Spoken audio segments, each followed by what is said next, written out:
Friends, welcome to செல்வி சமையல் channel. நம்ம ஒரு ஹெல்த்தியான சத்து மாவு உருண்டை செய்ய போறேன். அது எப்படின்னு பார்க்கலாம் வாங்க. நான் இதுல 1 கப் சத்து மாவு எடுத்திருக்கேன். இது ஏற்கனவே எல்லாமே வறுத்து அரைச்சது தான். இதுல நிறைய தானியங்கள் சேர்த்து நான் அரைச்சிருக்கேன். சிவப்பரிசி, கருப்பு கவுனி அரிசி, ராகி, கோதுமை, சோளம், சோளத்திலேயே வெள்ளை சோளம், சிவப்பு சோளம், மக்கா சோளம், திணை, வரகு, பாதாம், முந்திரி, ஏலக்காய், சுக்கு, இது இல்லை எதுவுமே சேர்க்க தேவையில்லை. எல்லாமே போட்டு அரைச்சிருக்கேன். இனியும் கூட நிறைய தானியங்கள் சேர்த்து தான் இதில் நான் அரைச்சிருக்கேன். இது ஆனால் மீண்டும் மறுபடியும் ஒரு தடவை வாசனை வர்ற மாதிரி வறுத்து எடுத்துக்கலாம். ஒரு கடாயில் இதை சேர்த்துறேன். அந்த சத்து மாவோட நான் கொஞ்சமாக பொட்டுக்கடலை எடுத்திருக்கேன். இதையும் சேர்த்து வறுத்து எடுத்துக்கலாம். இது சாப்பிடும் பொழுது கடிப்பட்டுட்டு நல்ல ஒரு டேஸ்ட் இருக்கும். அதனால் இதை சேர்க்குறேன். ஸ்டவ்வை ரொம்ப ரொம்ப லோ ஃப்ளேம்லேயே வச்சு வருங்க. நான் ஏற்கனவே இதில் பொட்டுக்கடலையும் சேர்த்து தான் நான் மாவு அரைச்சி எடுத்திருக்கேன். இது சாப்பிடும் பொழுது ஒரு கடிப்பட்டுட்டு நல்லாயிருக்கும். அதுக்காக தான் நான் அந்த பொட்டுக்கடலையை சேர்த்துருக்கேன். வறுபட்டுருச்சு. லைட்டாக வறுத்தா போதும். இது ஒரு பாத்திரத்தில் சேர்த்துடலாம். நல்ல வாசனையும் வருது. ஒரு 1/2 கப் வெல்லம் நான் சேர்க்குறேன். உங்களுக்கு இனிப்பு அதிகம் தேவைப்பட்டால் 3/4 கப்பு கூட சேர்த்துக்கலாம்.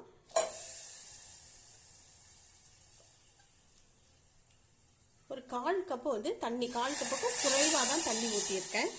வெல்லம் கரைஞ்சா போதும். இது பாகா காய்ச்சணுங்கிற அவசியம் இல்லை.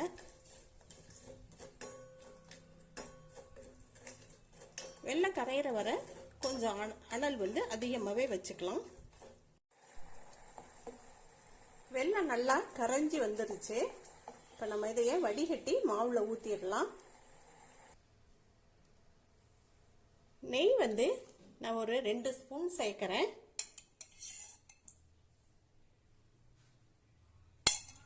நல்லா டேஸ்டா இருக்கும்.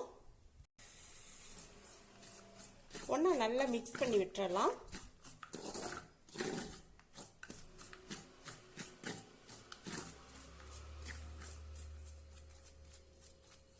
வெல்லம் பாகு சூடாக இருக்கும்.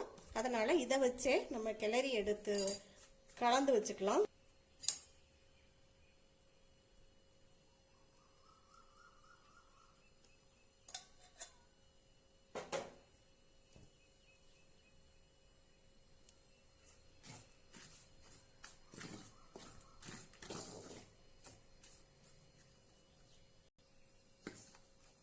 கொஞ்சம் பத்தாம இருக்கு, இன்னும் ஊத்திக்கலாம்.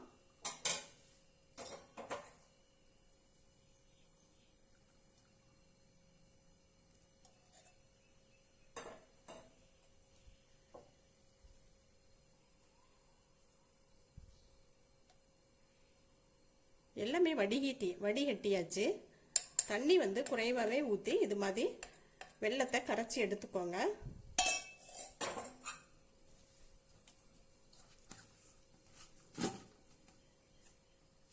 சூடு ஆறிடுச்சு.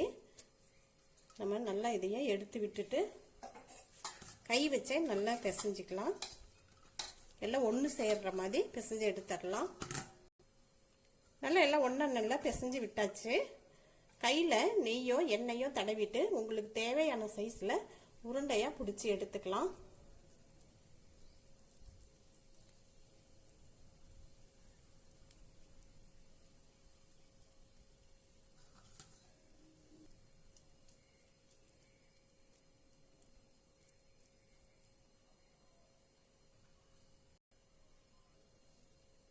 நல்ல ஹெல்த்தியான சத்து மாவு உருண்டை ரெடி ஆயிடுச்சு. ரொம்ப நல்ல டேஸ்டா இருக்கும். எல்லாருமே நல்லா விரும்பி சாப்பிடுவாங்க.